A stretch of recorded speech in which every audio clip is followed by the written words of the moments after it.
Welcome back to another amazing episode of Trailer Trashing, the podcast that trashes and reviews and makes fun of and watches movie trailers. I'm your host, Joey Rinaldi, and joining me as they do every week is our chief editor producer, Charlie Weinschenk. And also joining us is our lovely, amazing, very funny co-host, Soupy Garbage Juice, a.k.a. Derek Blythemeister, a.k.a. just Derek Blythe. How you doing, guys? Yeah. What up, America? I'm wearing pants today. It feels weird. I haven't worn real pants for 3 months. What's the occasion of wearing no pants? Or wait, did you say you're wearing no pants or you're wearing real pants? I'm wearing pants today, and I've been wearing basketball shorts for 3 months. What's the occasion? He's not playing basketball today. I went to the store to get an orange juice, which claims to have no pulp, but that's a lie. Pulp is what you want. It has pulp in it, or That's good. rotten orange juice. I once got a sandwich one time, and You have I a sandwich started in your eating orange it. juice? No, even Oh. worse. I was eating this sandwich, and as I was eating it, I realized they sold me a sandwich on moldy bread. Moldy bread? That sounds like a situation that you need to escape from, which reminds me of today's theme. It is, we need to get out of this place. Oh, is you that blew how it. is that? You blew it. You blew it. I quit. I'm sorry I came. What's the name of the theme, Derek? We gotta get out of this place. It's a famous song. By the Monkees? Where were you guys in 1968? By the Animals. I was in the testicles of my dad. No way. Your sperms didn't exist yet. It didn't exist yet. That's probably true. You were a twinkle in the eye of the opulent godhead Krishna. So Derek, since you chose this theme, can you explain why you chose it? What does this theme mean to you? Well, I noticed there's a lot of movies where people are trying to escape from a location, and that's the entire movie. I have a lot of recurring dreams where I'm trying to escape from stuff.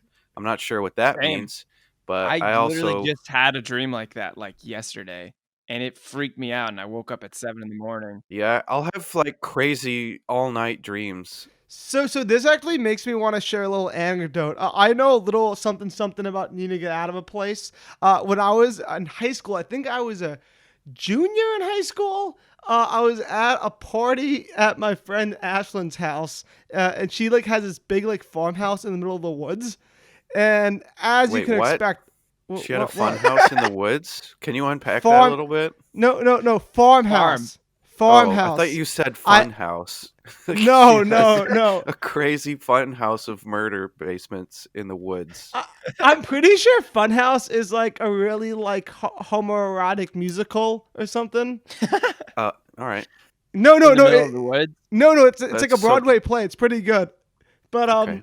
but that's not what we're talking about today. I'm talking about Ashlyn's Farmhouse, which is a Fish song. If you guys listen to Fish, it's a great Fish song that goes, "Welcome, this is a farmhouse." But that's not the point. So we were at this farmhouse, and like not You one, made not up two, that but like song. I did not make up that song. That That's like the sounds- most famous Fish song. It's a song. We live in a farmhouse, and It's we welcome, this is we a farm- farm radishes and other small vegetables. And then there's a 20-minute jam. Derek, I've never saw the Northern Lights, and if you don't get that reference, you don't get that song. I haven't either. Anyways, so I was at this house having a party, and like 10 cop cars showed up. Like literally, they were on the horn, being like, "You guys are surrounded." But Ashland like has like a big woods, so everybody just goes run, and everyone just ran in different directions. And it's a Halloween party, so I'm a genie right now. I'm a genie in a bottle, and the bottle says "Rub me where my penis is." So I have to like throw. So I had to throw my like genie bottle thing out. Now I'm like just running my underwear and like my genie like vest, and I'm like running in the woods, and I see my friend Mikey running, and I don't know where Mikey's going, but in my mind I'm like, I just gotta get out of this place. So wherever Mikey goes, I go. And we like hid out in the woods for like an hour and a half until the cops drove away. And it was like October, it was cold, and so I think I'm well prepared for this movie theme because of that night. I've run away from a Halloween party too, I Yeah, was I dressed have as a too. banana. I had a banana and a businessman suit on. I was at a party one time and it was a similar situation, except nobody ran except for my one friend, and he just like there wasn't really a situation like what you're talking about. There's probably like one cop that went by, didn't even try and come to this party and stop it. But my friend thought Shit, that it was 5-0. yeah, he fucking bolted out of the house, forgot to put his shoes on, and just ran outside and just immediately split his foot open on a rock.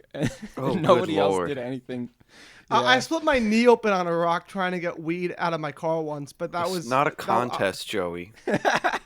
Well, if it was a contest, I'm winning. So fuck both you motherfuckers. I'm the most scared of the police out of all of us. There was no police, but if I saw police, I would have been afraid because weed with cops was not cool back then. I think weed with cops is still not cool, but I think it's more cool now. So wait, what? Where did this story? What did this story like have to do with anything? He escaped from a party where he had a suggestive costume. Yeah, so I know a little something about needing to get out of a place. But let's Speaking of escaping a farmhouse, I can do it too. That's right. no, That's pretty listen. good. That's a pretty good. That was pretty good. That's a pretty good transition. You should take notes from him, Joey. Wait, Yeah, wait, Joey, Charlie, tell him what movie it is. You just blew it, Charlie. I was about to say, and speaking of me escaping a farmhouse, we're about to look at a movie where Mel Gibson has to escape a farmhouse. And What? Chicken Mel Run. Gibson isn't. He's in Chicken Run. Yeah, he is the main character. We're about to That's- watch. He learns what chickens can think. Yeah, Mel Gibson, the Jew-hating chicken, in Chicken Run. I love this movie. This is the movie I chose. It's amazing. Let's watch that trailer. Ever wonder what chickens do when you're not looking?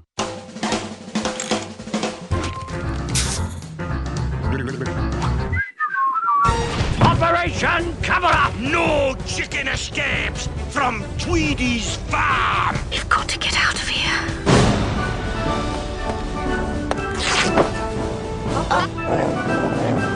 I know our last escape attempt was a bit of a fiasco. These chickens are planning a little getaway. The plan is we go over the wire. That might work. Now, they may have found their only hope. Thank you, ladies and gentlemen. You've been a wonderful audience.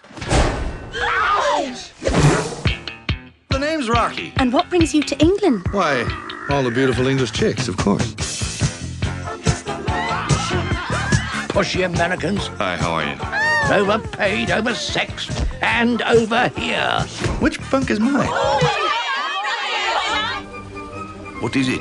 It's a pie machine. Chickens go in, pies come out. Ooh, what kind of pies? We're all going to fly over that fence, and Mr. Rhodes is going to show us how. Did you say fly? This summer, I don't want to be a pie. I don't like gravy. Rocky! I'm coming! from the Academy Award-winning creators of Wallace and Gromit, I'll be down before you can say mixed vegetables! dare to dream There's a better place out there. and get ready to fly.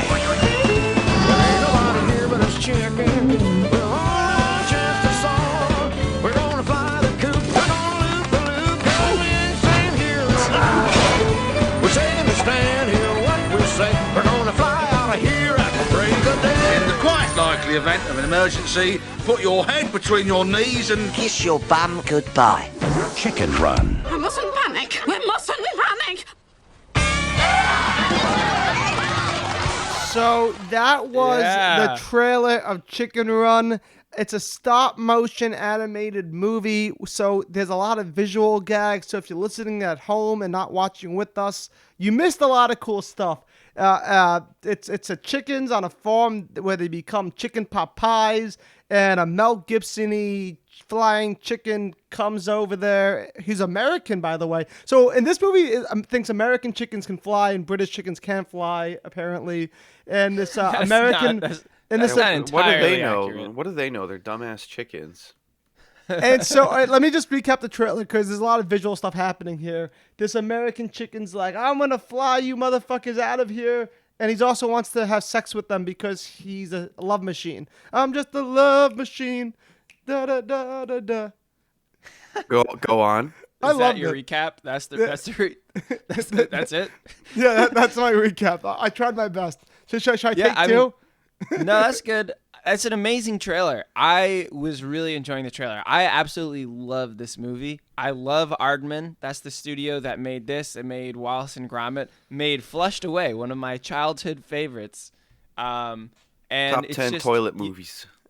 Yeah. Yeah. You really just can't go wrong watching anything that Aardman Studios comes out with. And just the style of animation is just so amazing. And it's so good and unique and just so much fun to watch. And even the trailer was really fun. And I can't unhear that it is, in fact, Mel Gibson, which I had no idea this whole time.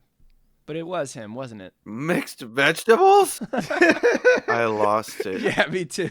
I can't believe that's the joke that you laughed at, because I feel like whenever I laugh at a joke on the podcast from a movie trailer, you guys just jump down my throat. But because Derek all of a sudden thinks the mixed vegetable line's funny, we're just gonna blindly say it's funny. If I It was laughed at, funny. You learn, but the if I laughed pecking, at that, learn the pecking order, Joey. oh, the pecking order, because it's a chicken movie. I love it. Speaking of pecks and beaks, Rocky and Ginger, they don't kiss in this movie because the animators, the directors, Peter Lord and Nick Park, they couldn't figure out how to get the beaks to kiss. They thought it was too awkward to do. Yeah, it's because I mean- kissing is an innately human thing. No one else in the animal kingdom is doing it. I seen monkeys kiss. I don't know about Really? you, but I seen monkeys kiss. I seen them. I seen them little fellers ride a bike, smoke a cigarette. I seen them kiss. Not a chicken though. I'll be goddamn before I see a chicken kiss. Goddamn before I see no Democrat chickens making out. God, get the hell out of my shop. But on the trailer, that was a fun trailer. It wasn't the greatest trailer I've ever seen. For me, that trailer is like a 6.8 because it just got the job done. Like I'm gonna see the movie, but I'm not gonna brag to my friends that I saw the Chicken Run trailer. It just got the job done. It's a 6.8, not a 7 in my opinion. Man, that's I'd give it an 8. I really thought it was a great trailer, and Joey, who is like ready to laugh at any type of slapstick going on in any trailer, didn't find this funny, I guess. But I was really laughing, especially at the mixed vegetables joke. I thought it was great. It wasn't okay. It was okay. It wasn't the It was joke of the great. century. That the was vegetables. great. It's not just vegetables. It's mixed vegetables, and he's It was in funny a because state it of was panic. specific. Yeah. It wasn't as funny as the rock climbing girl falling the Fever Pitch trailer. Boom. All Okay. right. Well, it's an 8 for me. I thought it was a great trailer. It did way more than get the job done. I'm gonna give it a 7. So Derek and I are on the same page. I give it a 6.8. He gives it a 7.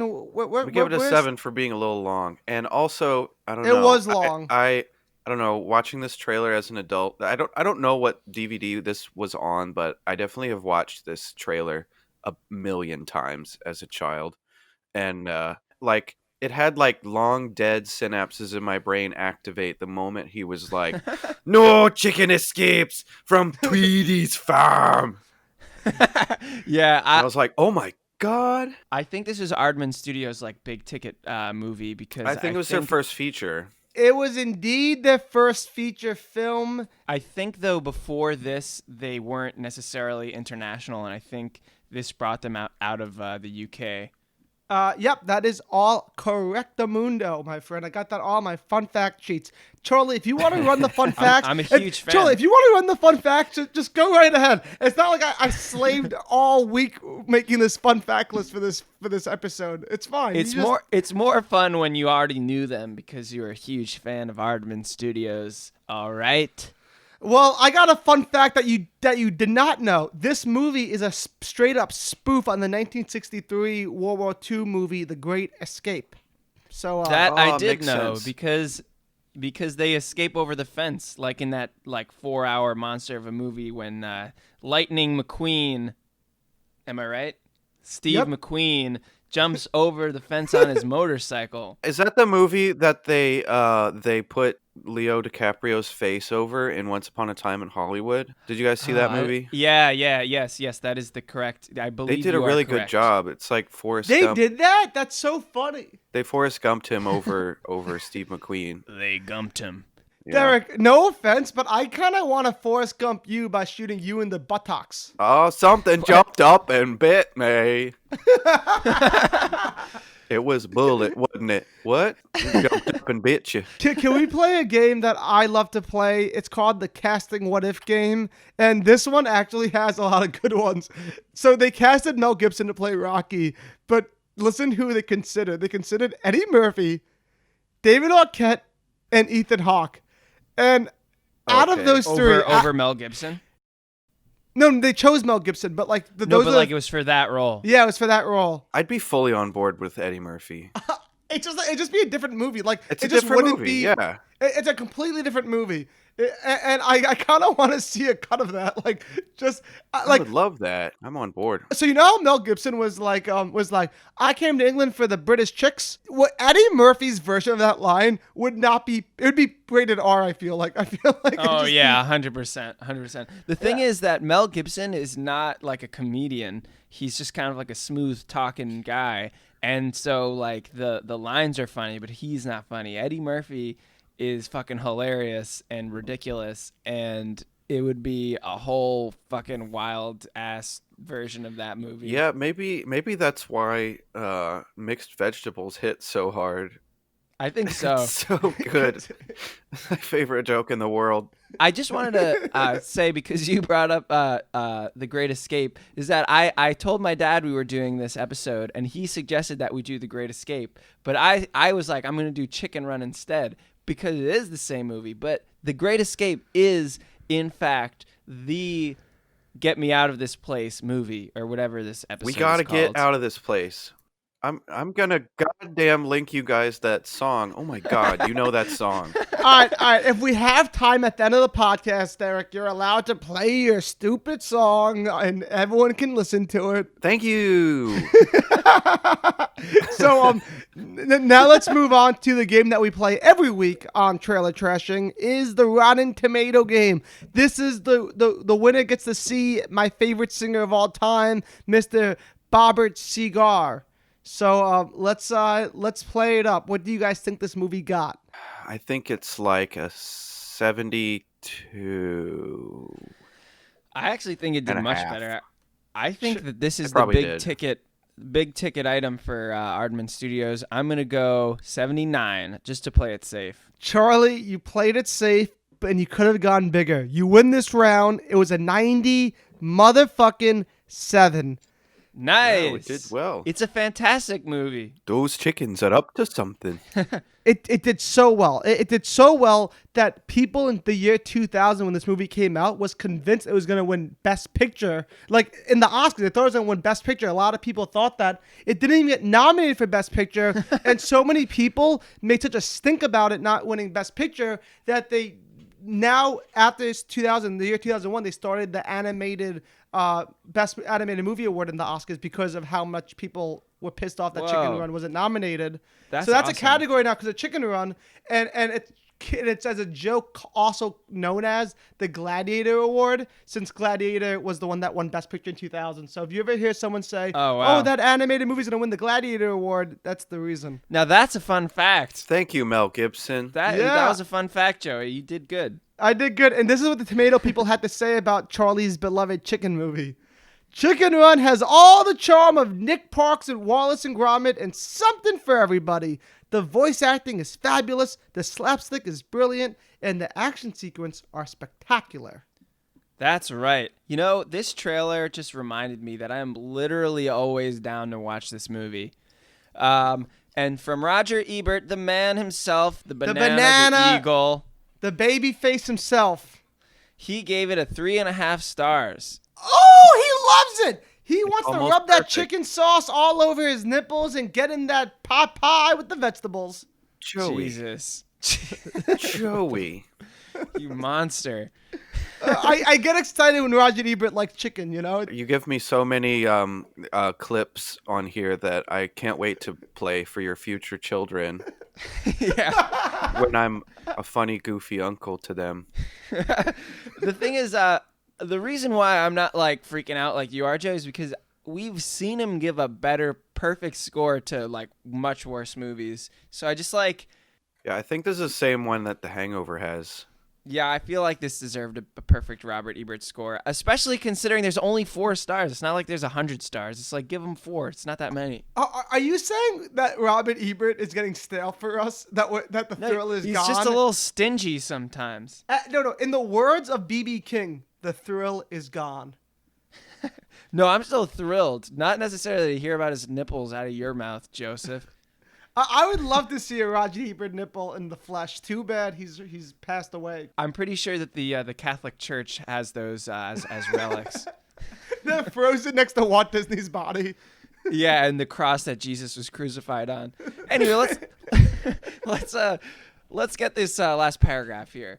What I liked best about the movie is not that it's not. Hold on. Come on, start it up again. Give it Take a go. 2. Take 2. Give it a 2. What I like best about the movie is that it's not simply a plot puzzle to be solved with a clever escape at the end. It is observant about human or chicken nature. A recent movie, like Gone in 60 Seconds, is the complete slave of its dim-witted plot and fears to pause for character development. Least the audience find the dialogue slows down the action. Oh, lest. God damn it. Let me go take 3 here. I butchered this. All right, Charlie. Take 3. I'm editing the other 2 out. Charlie, just remember when you're reading, you're not Joey Rinaldi. You're Charlie Weinschenk. You know how to read. Yeah, you know what it is? I got really thrown off by his reference to a recent movie. It's like it didn't age well. A recent movie like Gone in 60 Seconds. What even is that movie? He's saying You don't know that movie? is good. No, it must have been bad and also from the year 2000. Car thief movie where they have to steal like 100 cars in a minute. It's not good. Charlie, I thought Gone in 60 Seconds is describing every date Derek's ever been on. Oh my god. That was devastating. Yeah, because girls, That they was walk in the devastating. restaurant, they see Derek's face, and they go, check, please. They're gone before you can say, mixed vegetables? Charlie, He did read it it. up. I'm just going to I'm pushing through it. There's no take 3. Chicken Run, on the other hand, is not only funny and wicked, clever, and visually inventive, but kind right. and sweet. We tried getting this. We're not getting the review. We tried it. Let's move on. Let's move on. He So, liked it. He liked it a lot. So before we move on to our next movie, I got a couple more fun facts to throw your way that I know Derek will actually appreciate. Better be good after your shenanigans. Derek, the production used over 4 tons of plasticine. It's like a kind of like clay Plasticine. plate. You guys Plasticine know is it? the- Oh, I didn't know what it was. From John Lennon. Sure. Plasticine porters with looking glass ties. Yes, Yeah, yeah. well done. But also, I welcome. watched like a fuckload of videos about how these movies are made because I love it so much. Yeah, they're a lot of fun. I really liked the, what was the one that just came out? The Kubo and the 2 strings? No, that's not Aardman. It's not Aardman, but it's claymation, and they have a lot of good Yeah, behind that's the actually scenes stuff. Yeah, they do too. That's I don't remember what that studio is called, but those are the 2 big ones. It's Aardman and those guys. Yeah. And that studio 3D prints a lot of the stuff that they use, which is really cool. Wow. Wow. Neat. So I guess I only have time for a couple more, so I'll lay this on you fast. The film used 563 puppets, and they used over 900 pairs of eyes, and each character eyes are very unique, and like you'll never see the same pair of eyes in the movie, which I think is very interesting. Yeah, that It is really interesting.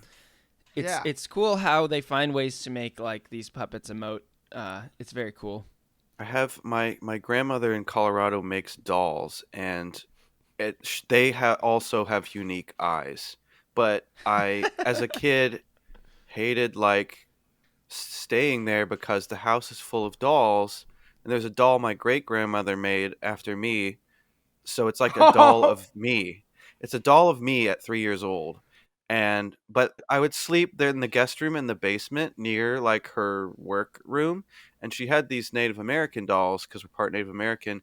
And there was one night where she was like, I was like just terrified of going to sleep, and she was like, "Hey, I made these dolls with brown eyes, but they turned blue. That's crazy. Anyway, What? good night."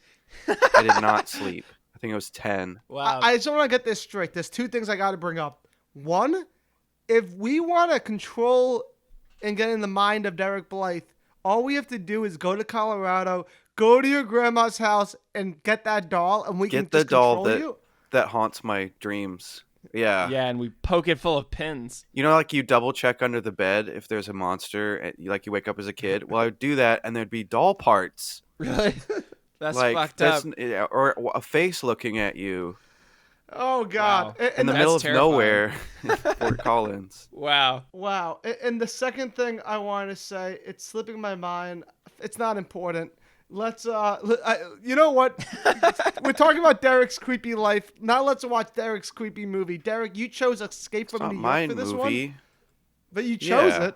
Yeah. Yeah. But now we know why you chose this topic, because of your childhood and how much you wanted to I escape had from your to grandma's escape. house.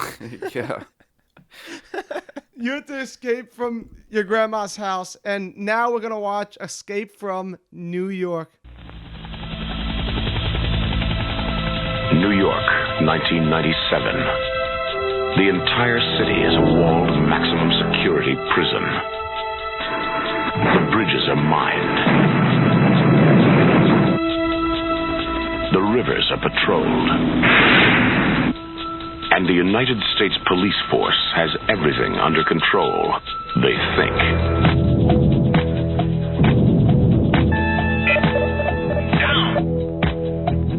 I'm going in.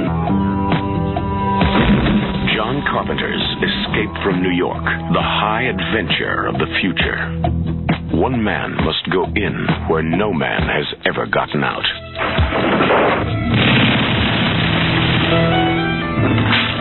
And if he comes back alone, his nightmare has just begun. Who are you? John Carpenter's Escape from New York. Heard you were dead.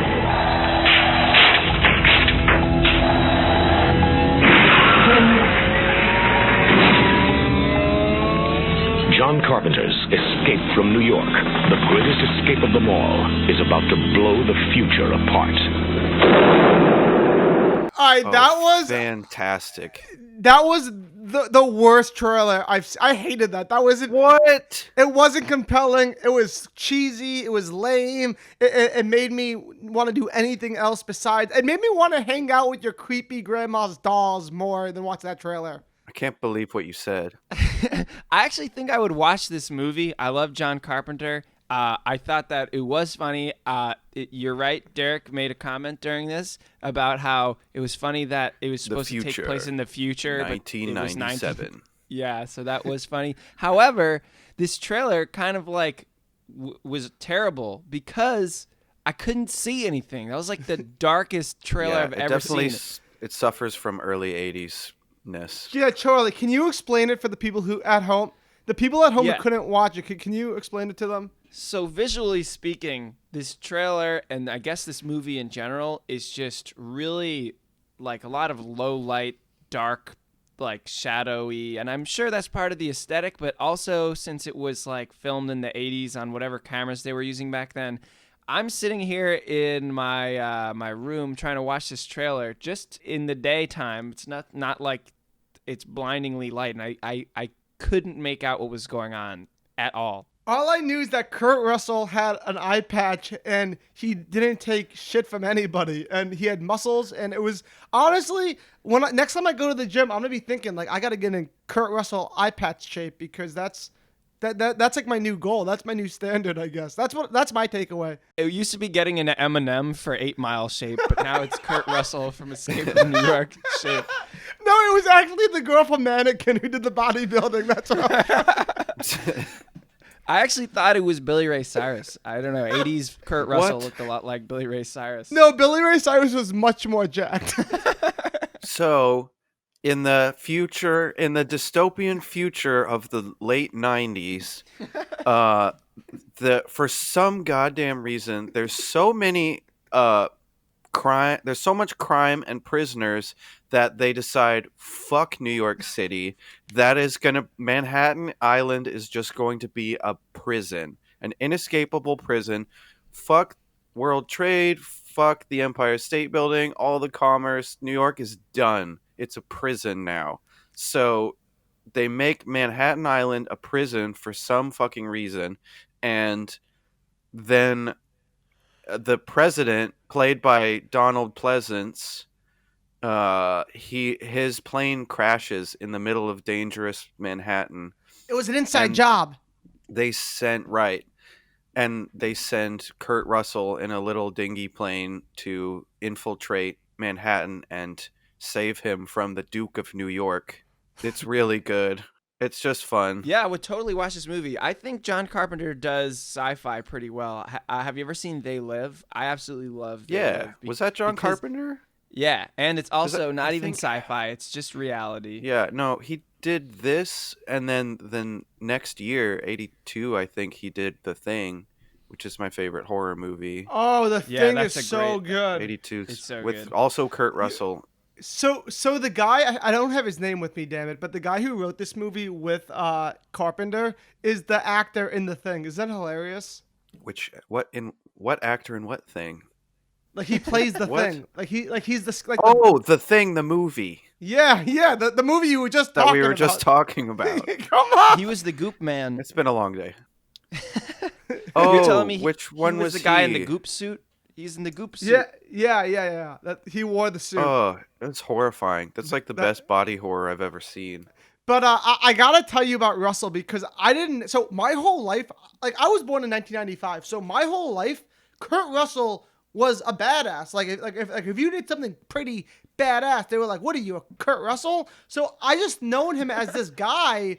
But that wasn't the case. Before this movie, in the 1970s, Kurt Russell was a comedic actor. Did you guys know this? No. Give me an example of a movie he was in.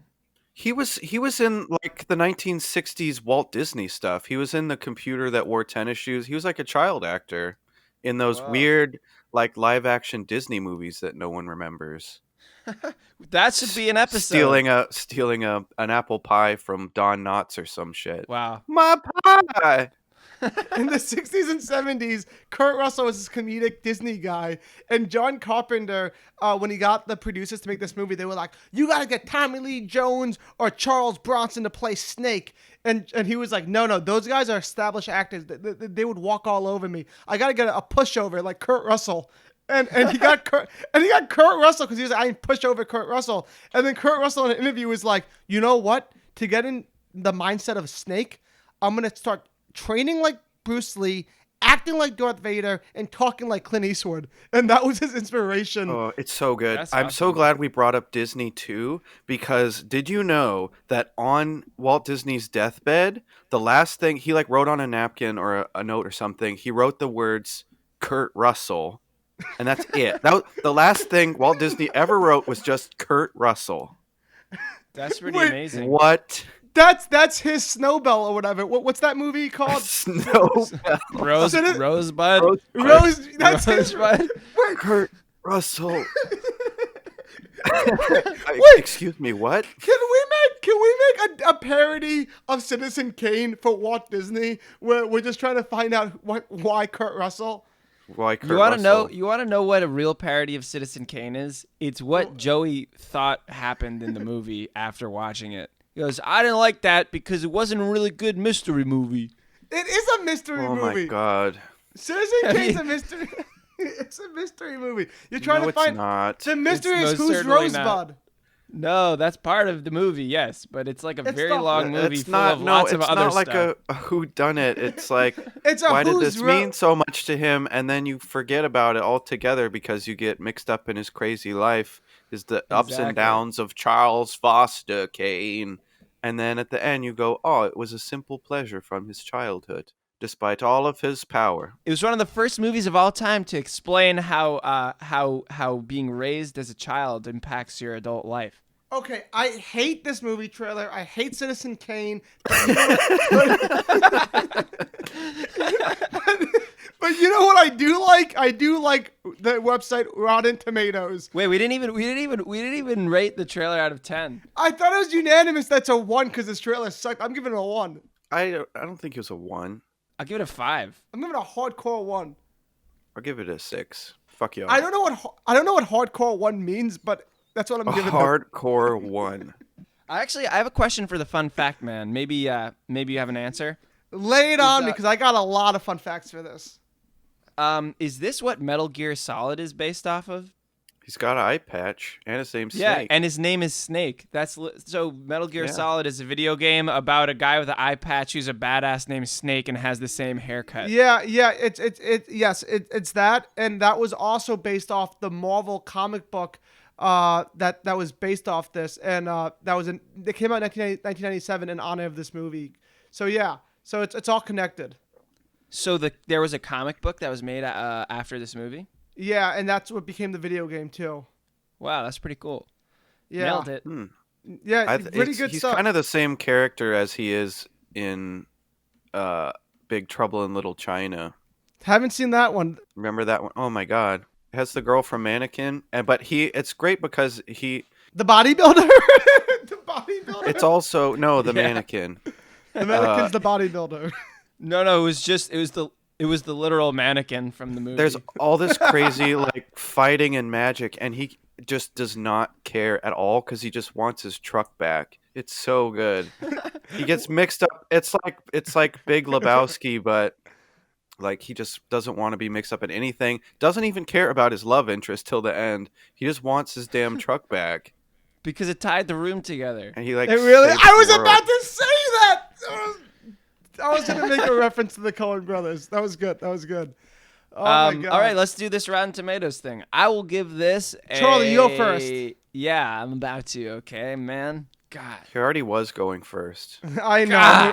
I'm a real asshole. Just give it You're to me. You're a real rat bastard. I'm going to give this a 79 again, just to play it safe. I think it's a good movie. It looks like a good movie, but not like an A+. Derek, how would you counter this son of a bitch? 89. Whoa. And it's all tied up in the tomato game because it was an 86. Derek wins that round. We're going to have to go to the final round to see who will get to see Bobby Seger live in concert. And let me read the little Rotten Tomato thingamajigga. They said, featuring an atmospheric, grimy, futuristic metropolitan, Escape from New York is a strange, entertaining jumble of thrilling action and oddball weirdness. Yeah, oddball. They nailed it. It was definitely oddball weirdness in there. It wasn't. Yeah. Rotten Tomatoes was pretty fair. I couldn't say it better myself. They fucking whoever writes for that website. Thank you for existing. So Joey's really just processed that out loud. I realize I have no inner monologue for some reason. There's actually a disease, or I don't know if you'd call it a disease, like a disorder, where some people just have no inner monologue. But I definitely have that. It's really kind of irrelevant. So Joey, give the background on this Roger Ebert thing. So yeah, as I was at my research with my trailer trashing interns, as we research for every week, one of my interns came to my attention that Roger the Banana Bieber Seger didn't actually have a written review of Escape from New York, but he talked about it immensely on his television show, Siskel and Ebert.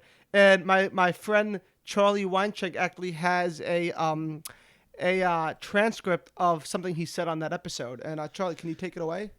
So we don't have a star rating because, like what Joey said, but here it is.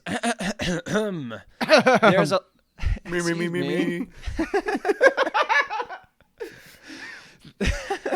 There's a lot of good things in Escape from New York. The idea is good, so is the real craftsmanship of the director John Carpenter, but I wish the situation had been explored a little more completely. I wanted to know more about the strange prisoner society on Manhattan Island. I wish the characters hadn't been as caricaturized and exaggerations. The movie turned into more of an action cartoon than a thriller, And that's too bad. I didn't think the film was that entertaining, and I thought it turned into a series of chases like chases we've all seen before. Another thing, this movie, like a lot of American movies in the last couple of years, had trouble with its ending. They don't know how to handle the last 15 minutes. This movie certainly doesn't. The ending is very off-key and disappointing. Wow. So that really is a scathing review, really. The Bieber man and me align on the same feelings. The way I feel about this trailer is the way he felt about the whole movie. It's lame, it's weak, it's not cool. Kurt Russell has muscles, and yeah. But he's #1, Duke of New York. Go, I'm listening. It has the famous scene where he's torturing Donald Pleasance, the president, and he's like, "Who am I?" He's like, "Say my name." No, and he keeps torturing him. He goes, "You're #1, Duke of New York." Say it again. #1, Duke of New York. So I think I speak for listeners. If that was in the trailer, we would have been loving this trailer, but it wasn't in the trailer. The trailer that's why we would hated not it. have been approved for all audiences if that was in it. Part of the Yeah. Council of Christian Mothers. Joey just wants the trailer to be like a 2-minute scene where he's He wants that torturing the TNA, president. and the Donald Pleasance torture scene is definitely has TNA. #1, Duke of New York. You know what? I should have given this a 2 instead of a 1, because this trailer did have the TNA of Kurt Russell's muscles. Like I'm not really a muscle type of guy, but it was undeniably hot, sexy. He was wearing like that. What I don't know what to call his outfit, but it was tight. It was tight in all the right It's called places. tactical gear, dude. Okay. Well, it technically got me aroused. He looked exactly like that guy from Billy and Mandy, the like paranormal hunter guy. Oh my What was God! his name? What was his You're so right. Wow, Cartoon he Network had had a funny name.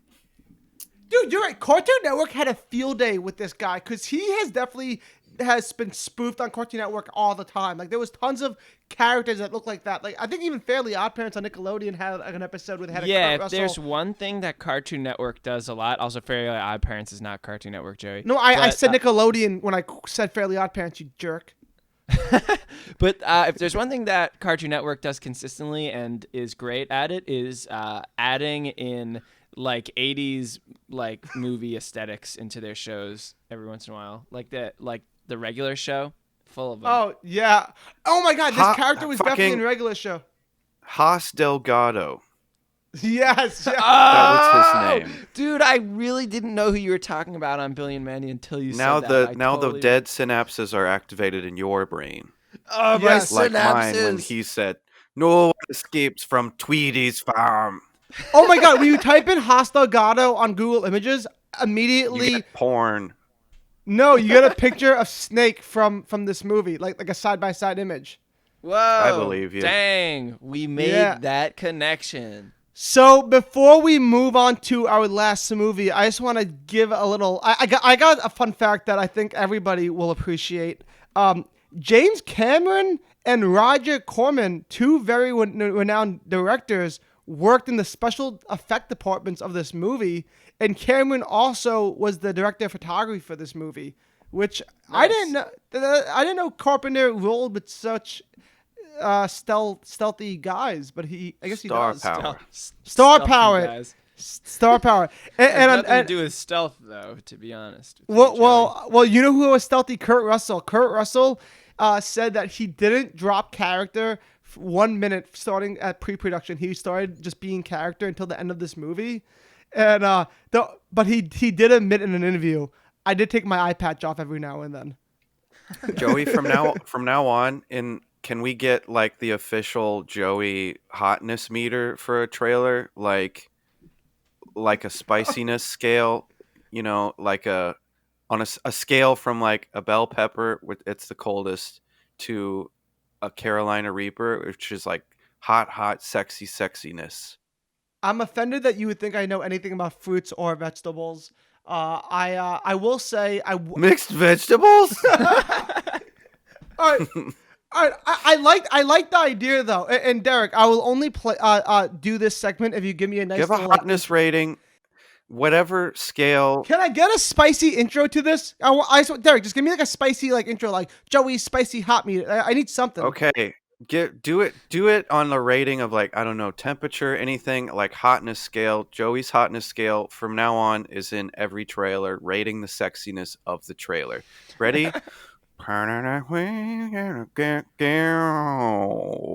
Joey's Spicy Hotness Scale 2020. Brought to you by Wild Cherry Pepsi.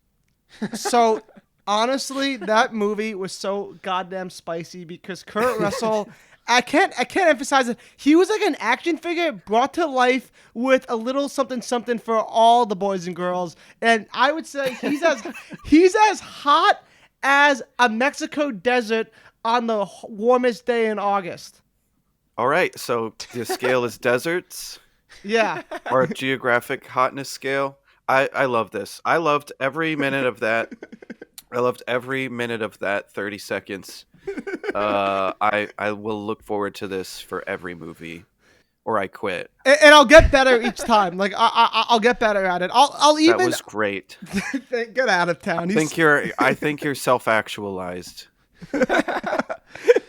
Would you say this is Joey Comes good podcasting? I would say it's Joey Comes. Yes. You can't pause so long right after you say that. Okay, speaking of hot sexiness. Hos Delgado.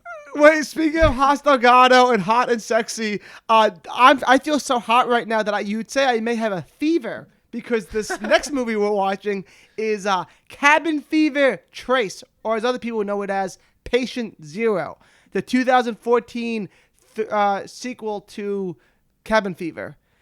This is the third one of the trilogy, and I love Cabin Fever. I'm a sick puppy. I'm sick in the head, and I love horror movies. So without any further ado, let's watch the preview of this spicy number. We are on the verge of a global pandemic.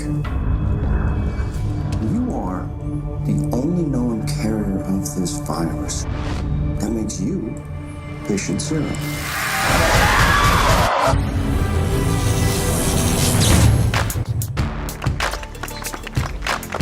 All right.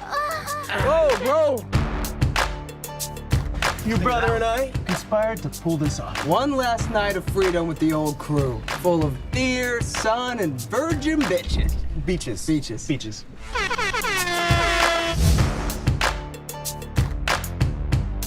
Deserted paradise, huh? It's supposed to be Virgin Beach. Yeah. Nobody home. Wish us luck.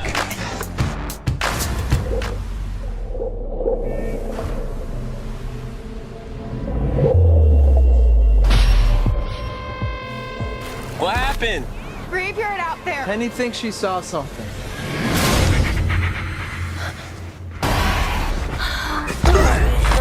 Josh, what happened? I think Penny's sick. Listen, Penny needs help. There was a structure on the north side of the island. It's worth a shot. Hey, Mark! Is anybody there? We need medical attention, please. Ridiculous. What happened in here? The girl on her boat. Don't you move. He could never leave this island.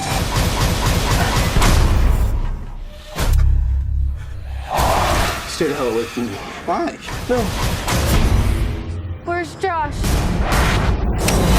You can't just keep experimenting on me. What we have in that cage, it is the engine of a new life form, and make no mistake, it wants to destroy us.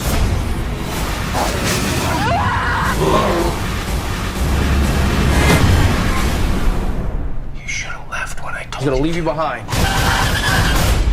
Boo. What? Boo. What? No, boo. I hated that. You hated that? Wait. That was so bad. All right. For the people at home who couldn't watch it, it had everything a Joey trailer would want. It was scary. It was gory. It was sexy. And it had Sean Astin from Lord of the Rings. He was Sam, baby. He didn't say Mr. Frodo once. It was implied, Derek. It was implied, okay? I'm sick, Mr. Frodo. No, he was sick indeed. So this is what happened in the trailer. Bunch of hot guys and gals want to go sexy partying for a bachelor party on a beach. but there's a pandemic, epidemic, something happening. There's something in the water, and all of a sudden they all start bleeding out their guts, and the only person to save the day is Samwise Gamgee. And yeah, it was hot. Can I also do a recap as well? Yeah, Charlie, give us your recap. And if you say one bad thing about Mr. Frodo, I swear to God, Mr. Frodo. He was the least bad part about this. I mean, Thank you. I liked his line. The best part of this show is his line was like, "You can't just keep experimenting on me." He was okay. It was mostly him just like being sad and being like, "I don't feel good." Yeah, I mean, when I say best line, I mean it's like best line out of like a shit garbage. Wait, Charlie, trailer. isn't that what you told the JV football team when you were in high school? Ha! I went to private school with no football team. Your joke doesn't work on me. Well, it's still no football joke disqualified. Yeah. All right, give us your recap, baby. Okay, so this is what happens, and I'm not going to spare a detail here. It starts out where it's like a government room somewhere in a secret government facility. You're like, hey, Mr. President, we're on the verge of a pandemic for the entire world. And then they bring in the one guy who has the disease, and they're like, he's got this disease. And so it's like they're not really on the verge because like they have the one guy in custody who has this disease. So it's like it seems like it's not even that bad. But then it's like all of a sudden we're on a bachelor party on an island, and like everyone's like having sexy drunk time, and they're like, oh yeah, we're on Virgin Island, time to smash. And then this guy who I think was in I think he was in the American Pie movies, maybe. He starts like going down on his girlfriend, and she squirts blood all over his face. And then he's like, uh-oh, I think something's wrong. And she had gotten bit by like a fish with the disease because somehow only Samwise Gamgee and the fish have the disease. The fish that are on this one island where they're having their bachelor party, and then the pandemic actually happens because even though they were panicking in the government room back then, they had the guy in custody, so it really wasn't any danger. But now it happened, so it became a zombie horror movie. And that's why I'm giving this a 7. I want to see this movie. I'm excited to see this movie. I'll probably watch it tonight. And I can't wait. I'm going to have a lot of fun. That's why exactly I'm giving it wrong.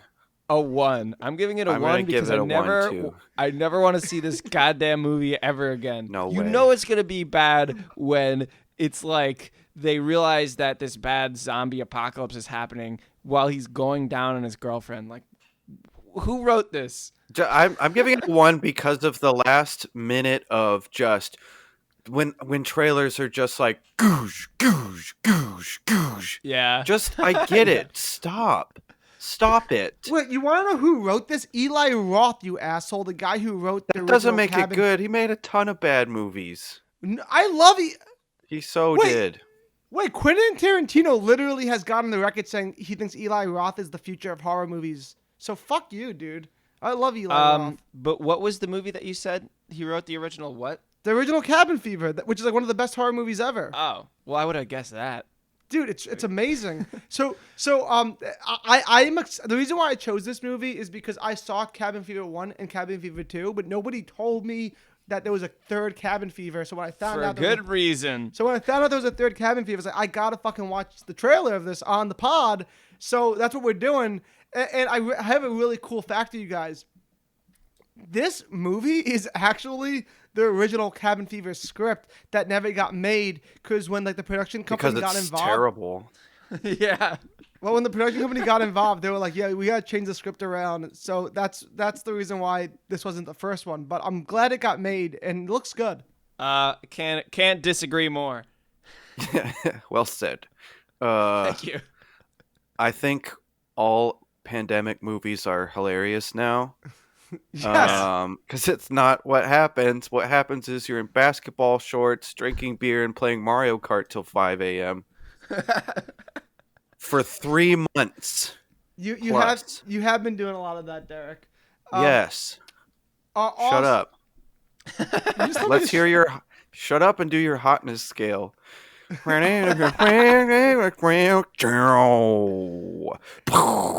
a lightning strike to form the words Joey's hotness scale. So Brought that to you hotness by Wild Cherry Pepsi.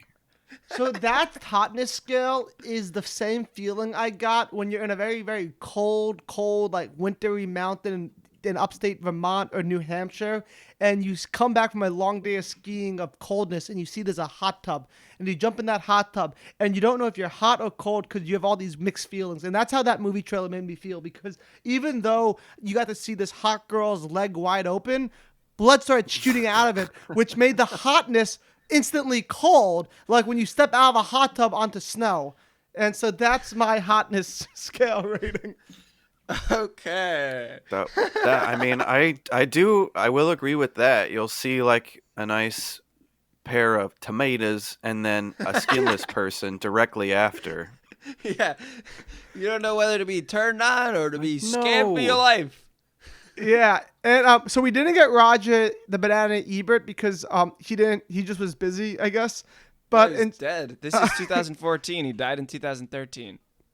So we didn't get Roger Ebert, but we got his trusted ally, mentoree, Brian. Or just someone who writes for this website now. No. This was Roger Ebert's like child. He raised him from the age of 12 years old and onward. His name is Brian Tallarico, and Brian he now Tallarico. Why didn't you say so? You know, he's an Italian. He's a good guy. He writes for Roger Ebert's website. I trust him, and so yeah, Charlie. He gave this a 1.5 star. That's better than you guys gave it. It's not a good score. Here's the last paragraph. Yeah.